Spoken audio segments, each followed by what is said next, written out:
अस्सलाम वालेकुम नाजरीन। ड्रामा सीरियल आपकी इज़्ज़त की आज की किस्त में दिखाया गया बहराम खान की सच्चाई सामने आ चुकी है और ताबिश के सामने ये हकीकत भी आ गई है कि बिना किसी के साथ भाग चुकी है और वो भी कोई सवात का रहने वाला बहराम खान है, क्योंकि ताबिश इस बात पर यकीन ही नहीं कर पा रहा था कि बीना उसे इतना बड़ा धोखा कैसे दे सकती है और वो किसके साथ भागेगी। आखिर उसका यहाँ है कौन जिसे वो जानती है, जिसे ताबिश जानता तक नहीं है। पुलिस वाले भी सारे रिकॉर्ड्स निकलवा चुके हैं। पुलिस वालों के अंदाजे के मुताबिक वो किसी ट्रेन में जा सकते हैं, क्योंकि वहीं से किसी चाय वाले का फोन ताबिश के पास आया था, जहां बीना ने उससे तलाक का मुतालबा किया था। सवात का आदमी उसे लेकर इस्लामाबाद ही जा रहा होगा ताकि उसे आगे अपने इलाके में ले जा सके। पुलिस वाले की ये बात सुनकर ताबिश परेशान हो जाता है और शुरू में तो वो यही कहता रहा कि मेरी बीना ऐसा कर ही नहीं सकती, वो ऐसी है ही नहीं, किसी और के चक्कर में तो वो पढ़ ही नहीं सकती। पुलिस वाले को गलतफहमी हो रही है, लेकिन फिर आहिस्ता आहिस्ता सच्चाई जैसे ही ताबिश के सामने आती गई। पहले तो बीना के मोबाइल से बहराम की कॉल्स का सामने आ जाना और फिर बीना की सहेली के घर आकर अम्मा जी को वो सब कुछ बताना कि बीना ताबिश को छोड़ना चाहती थी। वो तो किसी और के ऑप्शन की ही बात कर रही थी और यहाँ पर ताबिश को इस बात का यकीन हो गया कि बीना वाकई किसी के साथ भाग गई है। लेकिन आखिर ये बहराम है कौन और कहाँ से आया, इस बात का पता उसे अपने ड्राइवर से चलता है। वो अपने ड्राइवर से बात करता है कि क्या तुम बहराम नाम के किसी शख्स को जान। यहाँ पर ड्राइवर फौरन ताबिश को बताता है कि जी हाँ सर, वो सब्जी वाला ही तो था जिससे बेगम साहिबा हमेशा सब्जी लिया करती थी। ताबिश को ये बात सुनकर शदीद हैरत का झटका लगता है, इसीलिए वो ड्राइवर से पूछता है कि कैसा आदमी था वो,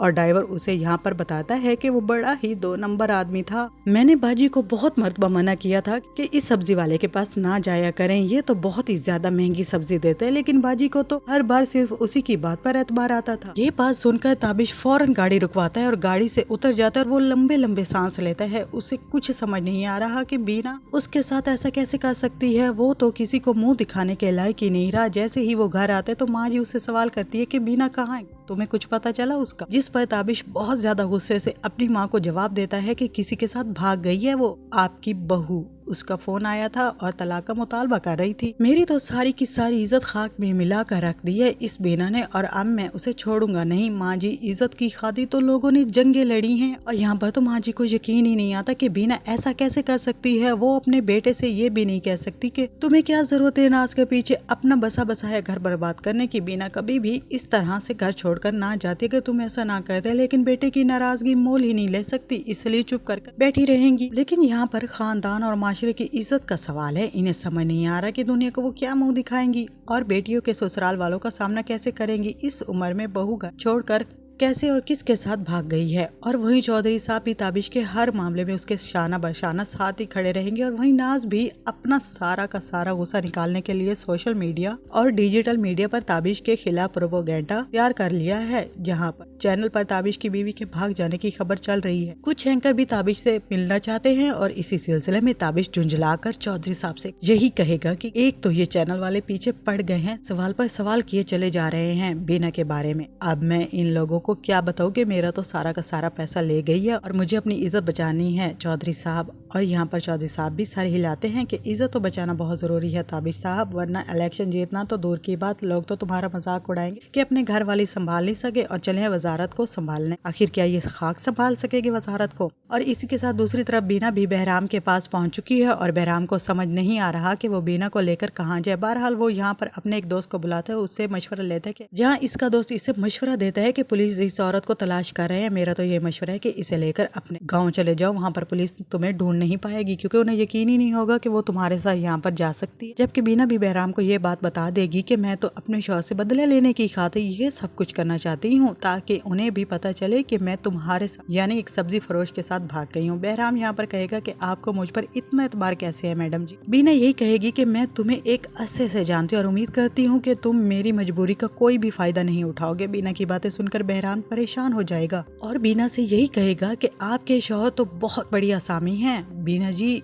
ये ना हो कि हम पकड़े जाएं और कहीं वो मुझे जिंदगी भर हवालात में ही ना डाल दे। तो मैं तो अपनी माँ का इकलौता सहारा हूँ और दुकान भी किसी के सहारे नहीं छोड़ सकता, मैं तो इस चक्कर में बर्बाद होकर रह जाऊंगा। बीना यहाँ पर कहेगी कि तुम फिक्र मत करो बहराम, बस तुम मुझे अपनी माँ के पास छोड़कर आओ, वैसे भी मुझे उनसे मिलने का शौक था और तुम देखना कि तुम्हें बिल्कुल भी मायूसी नहीं होगी। बहराम कहेगा कि मैडम जी आपने हमेशा मेरी मदद की है, बस आप ऐसा कीजिए कीजिए कि ये बुर्का पहन लीजिए और मुंह को ढांप कर बाहर निकल आइए। बीना जैसे बुर्का पहनेगी तो उससे यही कहेगी कि अगर कोई पुलिस तुमसे पूछे कि हमारा क्या रिश्ता है तो यकीनन वो यही कह देगा कि ये तो मेरी बीवी है, क्योंकि उसका दोस्त उसे यही मशवरा देता है कि इसे बुर्का पहना दो और इसे यहाँ से ले जाओ। ये बात सुनकर बहराम का दिल जोर जोर से धड़कने लगेगा, क्योंकि बहराम भी कहीं ना कहीं बीना से दिली वाबस्तगी जरूर रखता है। दोनों ट्रेन में सवार हो जाएंगे और बीना के हाथ में एक पोटली होगी जिसमें 1.5 करोड़ और बहुत से जेवरात भी होंगे। इसके बाद टीसी आए और वो कहेगा कि टिकट कलेक्ट करनी है। उसके बाद वो पूछेगा कि इसका तुम्हारे साथ क्या रिश्ता है, तो वो डरते हुए मगर जुर्रत से कह देगा बीना मेरी बीवी है, और वो इन्हें मशकूक नजरों से देखना शुरू कर देगा। बीना यहाँ पर कहेगी कि मेरा तो इस बुरके में बहुत ज्यादा दम घुटता है, ना जाने तुम्हारे इलाके की लड़कियां और औरतें इसे कैसे पहनती है। बहराम बीना को प्यार भरी नजरों से देखकर चला जाएगा और दिल ही दिल में कहेगा, हाय आप नहीं जानती बीना जी कि भले ये झूठ मूठ की सही, मगर आपको अपनी बीवी बताकर मेरे दिल को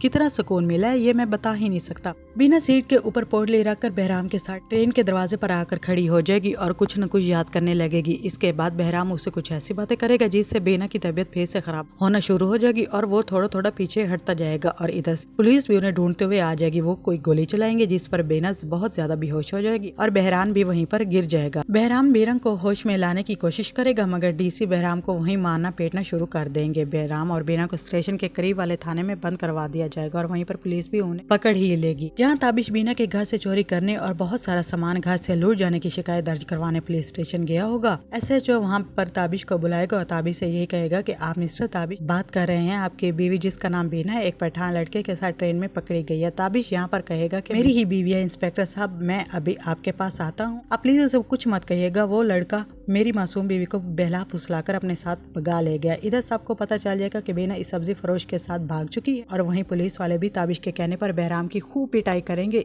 इससे कहेंगे कि एक शरीफ और इज्जतदार घर की औरत को भगाने का चक्कर चला रहे हो। मार खाने के बाद बहराम जैसे पुलिस स्टेशन के कमरे में आएगा तो बीना भी बहराम को इस हालत में देखकर बहुत ज्यादा परेशान हो जाएगी और बहराम बीना को देखकर बताएगा कि आपके शौहर के कहने के मुताबिक उन्होंने मुझ पर आपको अगवा करने का इल्जाम लगाया है, इसी वजह से पुलिस वालों ने मेरी बहुत ज्यादा पिटाई की। जबकि ताबिश भी फौरी तौर पर पुलिस स्टेशन पहुंच जाएगा और जैसे ही वो बीना की तरफ बढ़ने लगेगा तो बीना भी कहेगा, खबरदार अगर एक कदम भी तुमने मेरी तरफ बढ़ाया तो मैं जान ले लूंगी अपनी। वैसे भी मैं आज तुम्हारी वजह से ही बदनाम होकर रह गई हूँ ताबिश, तुम्हारी बेवफाई की वजह से मुझे ये कदम उठाना पड़ा और इस सारे सिलसिले में इस लड़के बहराम का कोई कसूर भी नहीं है, इसको जाने मैंने ही तो इसे मजबूर किया था, मगर तुमने इस पर मेरे अगवा का इल्जाम लगा दिया। बल्कि तुम्हें तो अभी इसी वक्त इस लड़के को रिहा करवाना होगा ताबिश, वरना तो मैं अपनी जान ले लूंगी। ताबिश बीना को संभालते हुए और उसे समझाते हुए कहेगा, बीना तुम रिलैक्स हो जाओ, तुम जैसा कहोगी वैसा ही होगा। और ताबिश भी बीना को अपने घर ले जाने की जिद करेगा, लेकिन बीना का यही कहना होगा, मैं कभी भी नहीं जाऊंगी जिस घर में मेरी कोई हैसियत है नहीं, ना ही बच्चों को और ना ही माँ को, और ना ही तुम्हें मेरी कोई जरूरत है। तुमने क्या मेरी इज्जत रखी, इस घर में मेरे बच्चे तक मुझसे प्यार नहीं करते। 14 सालों से तुम्हारी माँ की खिदमत का मुझे ये सिला मिला है कि वो भी अपने धोखेबाज बेटे की हो गई हैं। तुम्हारी तरह उन्हें मेरा सब्र बर्दाश्त करना कुछ भी याद नहीं रहा। बुरे दिनों में तो हमेशा तुम्हारा साथ ही दिया, तुम्हारा साथ कभी नहीं छोड़ा ताबिश, तुमसे हमेशा मोहब्बत की, तुम्हें इज्जत दी, घर की बात कभी बाहर तक नहीं लेकर गई, मगर अच्छे दिनों में तुमने मुझे एकदम पराया कर दिया, मुझे भुला कर रख दिया और दूसरी शादी करने चले हो। अब मैं किसी सूरत तुम्हारे घर वापस नहीं जाऊंगी और ना ही अपनी शौकन को अपने ऊपर बर्दाश्त करूंगी। ताबिश बीना को बताना चाहेगा कि मैंने दूसरी शादी की ही नहीं। बीना तुम नहीं जानती कि तुम्हारे जाने के बाद मुझ पर क्या क्या क़यामतें टूट पड़ी हैं, लेकिन कहते हैं ना नाजरीन के माफ करने वाला बड़ा होता है, तो क्या बीना ताबिश को माफ कर देगी? लेकिन जो बीना के साथ हुआ वो बीना कभी भी नहीं भूलेगी। अगर आपको हमारी रिव्यूज वाली वीडियोस पसंद आ रही हैं और अगले रिव्यूज में बीना के हालात क्या होंगे मैं आपको आने वाले रिव्यूज में जरूर बताऊंगी। अगर आपको मेरी वीडियोस पसंद आ रही हैं तो चैनल को सब्सक्राइब, शेयर और लाइक जरूर कर दीजिएगा। मिलते हैं नेक्स्ट वीडियो में, तब तक के लिए अल्लाह।